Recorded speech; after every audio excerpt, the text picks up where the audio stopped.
Өсвөр насанд хүрэхгүйр 24 оны 11-р сарын 17-ны өдөр Монголын сэтгэл зүйчдийн нийгэмлэгээс зохион байгуулсан өсвөр нас хүүхэд наснаас том хүн болохгүйр гэд нэртэй энэ лекцэнд хамрагдаад тэгээ үүнээсээ сонссон зүйлээ түгээх нь одоо миний үүрэг гэж бодоод түгэж байна. За хамгийн түрүүнд болохоор сэтгэл зүйч Номин Чимэг ярьсан байгаа. За Номин Чимэг нь болохоор сайн боловсролын төлөө төрийн бус байгууллагын үүсгэн байгуулагч, сэтгэл судлаач. За сүүлийн 7-8 жил уг төрийн бус байгууллагатай идэвхтэй ажиллаж байгаа юм байна. За тэгээд өсвөр насны аав ээжтэй түлхүү ажилладаг. Тэгээд сүүлийн төсөл нь болохоор 40 гаруй өсвөр насны ээжүүд бага настай ээж болсон охтуудтай ажилласан гэд ярьж исэн. За тэгээд гол ярьсан сэдв гэх юм бол өнөөгөө өсвөр насныханд нөлөөлж өгчин зүйлс нь юу вэ гэдэг талаар ярьсан байна. За ЮНЕСКО-гоос бол 10-аас 19 насныг өсвөрийн нас гэж үздэг. Эрт дунд хожуу үе гэж дотроо ангилагддаг бол Монголд бас хэдэн нас байх вэ гэдэг судалсан тийм судалгаа баримжаа бол байхгүй байна. Олон улсаар бол ингэж явдаг. За өсвөр наснд маш олон өөрчлөлтүүд явдаг. За үүн дотор нь бол биеийн мэдээж өөрчлөлтүүд, гадаад байдал, за даавар, гормон гэж ярьдаг өөрчлөлтүүд маш их явагддаг. За сэтгэл зүйн өөрчлөлтүүд их явагддаг. Эдгээр өөрчлөлтүүд нь зэрэг явах нь бол хүүхдүүдээс бүр ямар ч хамааралгүй маш богино хугацаанд их хурдтай явагддаг учраас зарим үед өөрийн мэдлэг уурлах, бухимдах ч юм уу шинж тэмдгүүд бас илэрдэг байна.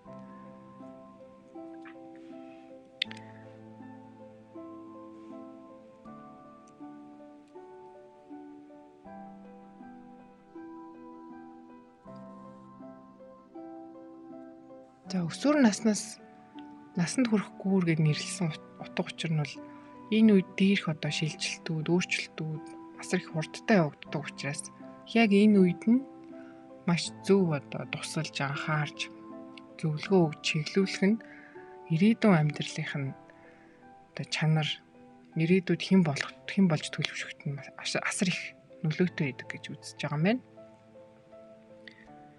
За тэгээд даавраа бол захирах боломжгүй, байглаасаа явагдаж идэг. За дээрэс нь бусад одоо хүчин зүйлс бол их байгаа. Жишээлх юм бол эрсдэл байна. Өсвөр наснд очиж явах үед бол маш их одоо эргэн тойронд нь олон зүйлүүд болж чаддаг. Тэр дундаа бол найз нөхөд, эргэн тойрны ангийнхных нь нөлөө, за магадгүй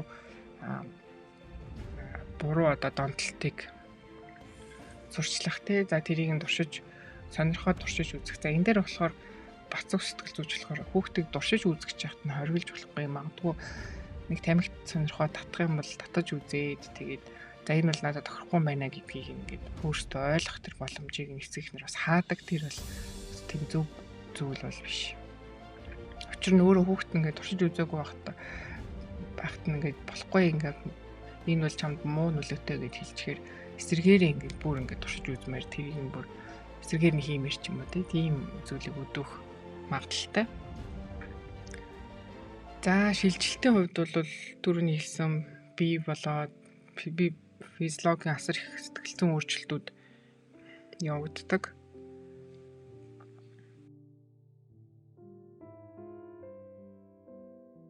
Нөхдөдтэйгээ илүү өсвөр насны хүүхдүүд ханддаг, илүү итгэдэг гэсэн тийм олон улсын судалгаа гарсан байт юм байна.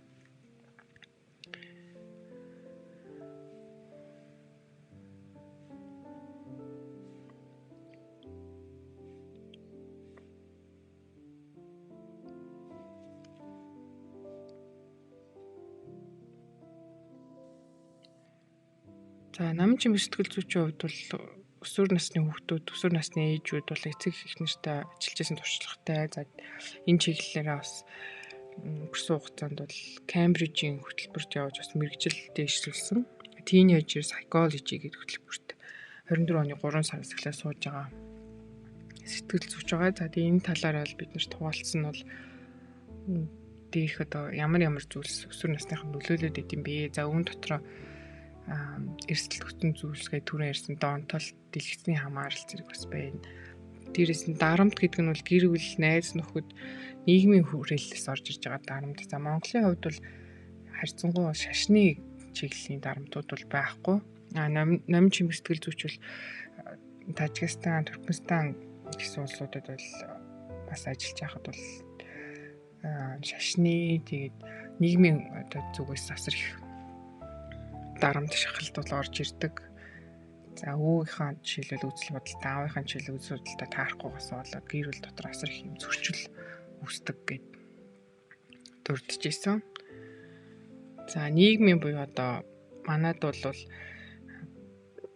дээрх тохиолдол харьцангуй бага ч гэсэн нэлээд юм сөрөг талтай зүйл нь бол инфлюенсерүүд гэж харж байгаа юм билээ. За гол санаа нь бол хүүхдүүдэд ингээд яг дөнгөж сурж одоо том хүн болох гэж хэлж байгаа хүүхдүүдэд за ингээл мөнгө олчихно, ингээл амжилт олчихно гэдэг тэр процесс, тэр хүртэл одоо алхах зам хүртэл ямар их зүйл туулж өнгөрүүлдгийг бол дуртахгүйгээр за ийм амархан аргаар ингээд мөнгө олчихно, амжилтанд хүрчин ч юм уу тийм мэдээлэл өгөх нь өөрөө эсрэгээрээ энэ нийгмээс өгж байгаа бас дарамт. За тэгээд онлайн одоо дарамт бүли гэж ярьдаг тэр бол бас их байдаг Монголд.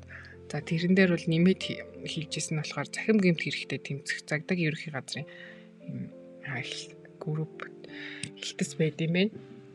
За тэрэн дээр ингээд хэрвээ та болоод одоо өсвөр насны хүүхэд чинь захим одоо интернетийн орчинд ямар нэгэн бүли гадуурхал хүлээж авсан бол тэрийг интернетээс буулгуулж болдог гэдэг энийг бол хүмүүс сайн мэддэггүй гэд хэлжсэн. Тэгэхээр энийг бол бас мэдж яхад илүүдэхгүй.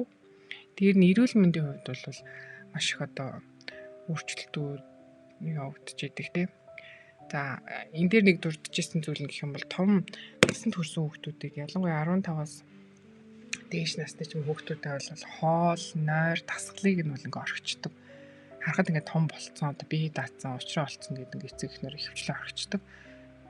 Бага насны хүүхдүүдээ болохоор за юу идэж ууж ийн, хэр унтчих ч юм уу те сайн унтах хэрэгтэй, дасгал хийх хэрэгтэй юм ингээд анхаарал өгдөг бол өсвөр наснд орсон том ангийн ахлан ангид орсон хүүхдүүд бол орхичдаг тийм сул тал бол ажиглагддаг байна.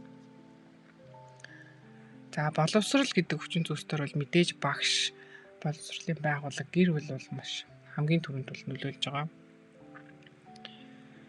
За дөрөвний сошиал дээр болохоор бас нэмж хэлсэн юм catfish гэдэг ойлголт байдаг. Тэрний яадаг гэхээр яг тухайн одоо өсвөр насны хүүхэдтэй яг би одоо чамтай чацуу, би одоо чам шиг эрэгтэй ч юм уу, чам шиг эмэгтэй гэж яад ингээ онлайн орчин, сошиал орчинд ингээ танилцаад, чатлаад ингээд цаана нь бол мэдээж хүүхэд биш том хүн байх нь шүү дээ. Албаар ингээ чатлах маягаар харилцаад итгэл хүлээлгэж чаад ингээ дараа ингээ алхмуудаа хийх зорилгоор тийм чаталдаг бас catfish гэдэг ойлголттой байдаг байна. Тэгэхээр энэ талаар бас хүүхдүүдтэй бид нар маш сайн ойлгуулад мэдээж эцэг эхтэйгээ ойлголцох, багш нартайгаа ч юм ойлголцох тийм амар зүйл биш. Гэхдээ ингээд чи цаанаасаа ингээд бие физиологийн сэтгэл зүйн маш олон зүйл дээр нь мэрэгжил сонголт, за өөрийнхөө хобби, найз нөхдөд нөлөө гэдэг дээрх маш олон зүйл ингээд зэрэг явж идэг учраас хүүхдүүдтэй маш сайн ойлголцож аливаа эрсдэл хүчин зүйлсийг бас хэлж явах хэрэгтэй байна.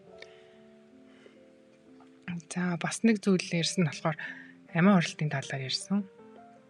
За энийг болохоор Монголд бол яг сүүлийн жилүүдэд бол хүмүүс бас харьцангуй ярьдаг болсон ч гэсэн ер нь бол нэлийн юм хаалттай хүмүүс ярихаасаа ингээд санаа зовдөг баг ичдэг тийм ингээд сэдв байгаа. Гэтэл энийг бол олон улсад юу гэж хэлдэг вэ гэхээр энийг бол нээлттэй асуух хэрэгтэй. Хэрвээ хүүхэд маш их тохиолддог болсон одоо ихэнх өсвөр насны хүүхдүүд судалгаа хийхэд бол 1-3 удаа 3 хүртэлх удаа ингэж бодож үзчихсэн тохиолдол байдаг гэдэг судалгаа идэм байна. Тэгээ асууна гэдэг нь болохоор нээлттэй асуултаар асуу. За ер нь энэ талаар бодож үзчихсэн үү? 1-3 удаа ингэж бодож исэн гэдэг юм судалгаа байд юм бэ? Чиний хувьд ямар байсан бэ гэдэг дээр ярилцаж үзээд нэлээ ингээд амиа оролтын талаар ингээд бодож ирсэн ч юм уу тохиолдох юм бол дараагийн ингээд асуулт асуух хэрэгтэй. Төлөвлөгөө байна уу? Одоо тэрийг ингээд илүү лавшруулад за чи бодож үзчихсэн бол ер нь төлөвлөж ирсэн үү? Одоо ер нь төлөвлөж байгаа юм байна уу гэд Тэгээд бүр цаашлуулаад хэрвээ төлөвлөж байсан бол энэ нь бол анхаарах одоо улаан тохио гэсэн үг тийм анхаарах тохио. Тэгээд дараагийн алхам болохоор яаж гэдгийг нь асуух хэрэгтэй. За энэтэй холбоотой бол Монголд бол 24 цаг ажилтдаг 1802 гээд дугаар байгаа. Нөгөөх нь болохоор 108 гээд хүүхдийн хүчирхийллийн эсрэг төв рүү залгах юм бол орчин үед бол хамаагүй машин техниктэй мэрэгжлийн ингээд тусалцаа үзүүлэх боломжтой хүмүүс байх ёстой. Энэ талаар мэдгийг бид нэр ингээд нээлттэй ярих хэрэгтэй маа. Мэдлэгтэй болох хэрэгтэй, хариу үзүүлэх чадвартай болох хэрэгтэй. Өсвөр насныхны хувьд ялангуяа маш өндөр ингээд тохиолдол байгаа учраас гэж ярьж байсан. Мэдээж одоо анхаарах талууд байгаа ч гэсэн сайн талууд, гайхалтай талууд байгаа. Үүнд бол өрссөн орчин нь бол технологийн 900 учраас технологитой харьцах одоо чадвар нь бол асар өндөр. Ямар ч одоо өөрийнхөө нэг гар хуруу шиг л асуудал, ямар ч асуудалгүй ашигладаг тийм давуу талтай, шин санаачлаг гаргадаг, байгаль орчныг хайрладаг тийм онцлог бахан дээр нь сайн дурын ажлыг хийдэг. Тийм хүмүүс бахны. За баярлалаа. Ингээд намын чимэг сэтгэл зүйчийн ярьсан хэсэг нь болохоор энэ хүрээд өндөрлөж байгаа.